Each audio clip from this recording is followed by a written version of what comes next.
ಕೃಷಿಕರ ಪಾಲಿಗೆ ಯಡಳ್ಳಿಯ ಕಾನ್ಗೋಡ್ ವಿವಿಧೋದ್ದೇಶ ಪ್ರಾಥಮಿಕ ಗ್ರಾಮೀಣ ಕೃಷಿ ಸಹಕಾರ ಸಂಘಕ್ಕೆ ಪ್ರಸಕ್ತ ಸಾಲಿನಲ್ಲಿ 42.21 ಲಕ್ಷ ನಿವ್ವಳ ಲಾಭವಾಗಿದೆ ಎಂದು ಸಂಘದ ಅಧ್ಯಕ್ಷ ಜಿಆರ್ ಹೆಗಡೆ ಬೆಳ್ಳೆಕೇರಿ ತಿಳಿಸಿದ್ದಾರೆ.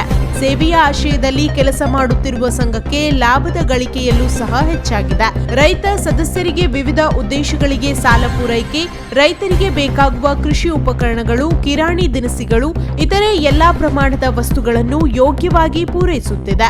ಅಡಿಕೆ ಹಾಗೂ ಉಪಬೆಳೆಯ ಮಾರಾಟ ಪ್ರಾಂಗಣದ ಮೂಲಕ ರೈತ ಪರವಾಗಿ ಸಹಕಾರಿಯಾಗಿದೆ ಎಂದರು. ಶಿರಸಿ ತಾಲೂಕಿನ ಹೆಣ್ಣು ಮಗಳೊಬ್ಬಳು ಭಾರತೀಯ ಸೇನೆಯ ಮಿಲಿಟರಿ ಆಸ್ಪತ್ರೆಯಲ್ಲಿ ಕ್ಯಾಪ್ಟನ್ ಆಗಿ ನೇಮಕಗೊಂಡಿದ್ದಾರೆ. ಆಂಧ್ರಪ್ರದೇಶದ ಸಿಕಂದರಾಬಾದ್ ಮಿಲಿಟರಿ ಆಸ್ಪತ್ರೆಯಲ್ಲಿ ಡಾಕ್ಟರ್ ರಶ್ಮಿ ಹೆಗಡೆ ಇದೀಗ ಸೈನಿಕರ ನೆರವಿನ ಸೇವೆಗೆ ಕಂಕಣ ತೊಟ್ಟಿದ್ದಾರೆ. ಗದಗ ವೈದ್ಯಕೀಯ ವಿಜ್ಞಾನ ಸಂಸ್ಥೆಯಲ್ಲಿ ಎಂಬಿಬಿಎಸ್ ಮುಗಿಸಿ ಕಳೆದ ಜನವರಿ ತಿಂಗಳಲ್ಲಿ ಕೆಎಂಸಿ ಹುಬ್ಬಳ್ಳಿಯಿಂದ ತಮ್ಮ ಎಂಡಿ ಪದವಿ ಗಳಿಸಿದ್ದಾರೆ. ಡಾಕ್ಟರ್ ರಶ್ಮಿ ಬೊಪ್ಪನಹಳ್ಳಿಯ ರೋಹಿಣಿ ಮತ್ತು ಡಾಕ್ಟರ್ ಲಕ್ಷ್ಮೀನಾರಾಯಣ ಹೆಗಡೆಯವರ ಪುತ್ರಿಯಾಗಿದ್ದಾರೆ. ಶರಾವತಿ ಕಣಿವೆ ಸಂರಕ್ಷಣೆಗಾಗಿ ಶಿವಮೊಗ್ಗ, ಉತ್ತರ ಕನ್ನಡ ಜಿಲ್ಲೆಗಳಲ್ಲಿ ಬೃಹತ್ ಜನಾಂದೋಲನ ನಡೆಯುತ್ತಿದೆ.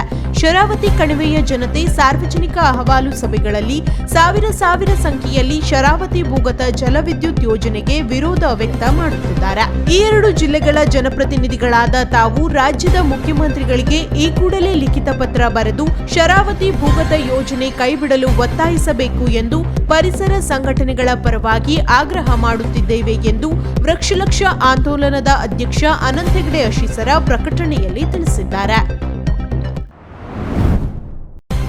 ಶಿರಸಿಯ ಭಾರತ ಸೇವಾದಳ ಜಿಲ್ಲಾ ಕಚೇರಿಯಲ್ಲಿ ರಾಷ್ಟ್ರಧ್ವಜ ಮಾಹಿತಿ ಶಿಬಿರ ಹಾಗೂ ಭಾರತ ಸೇವಾದಳ ಮಾಹಿತಿ ಕಾರ್ಯಾಗಾರವನ್ನು ಭಾರತ ಸೇವಾದಳ ಜಿಲ್ಲಾಧ್ಯಕ್ಷ ವಿಎಸ್ ನಾಯ್ಕ್ ಉದ್ಘಾಟನೆ ನೆರವೇರಿಸಿ ಶುಭ ಕೋರಿದರು. ಭಾರತ ಸೇವಾದಳದ ತಾಲೂಕು ಅಧ್ಯಕ್ಷ ಅಶೋಕ್ ಭಜಂತ್ರಿ ಸೇವಾದಳದ ಕುರಿತು ಮಾಹಿತಿ ನೀಡಿದರು. ಜಿಲ್ಲಾ ಸಂಘಟಕ ರಾಮಚಂದ್ರ ಹೆಗಡೆ ರಾಷ್ಟ್ರಧ್ವಜದ ಮಾಹಿತಿ ನೀಡಿ ಪ್ರಾತ್ಯಕ್ಷಿಕೆ ಮೂಲಕ ಧ್ವಜವಂದನೆ ವಿಧಿವಿಧಾನವನ್ನು ಸವಿವರವಾಗಿ ತಿಳಿಸಿಕೊಟ್ಟರು.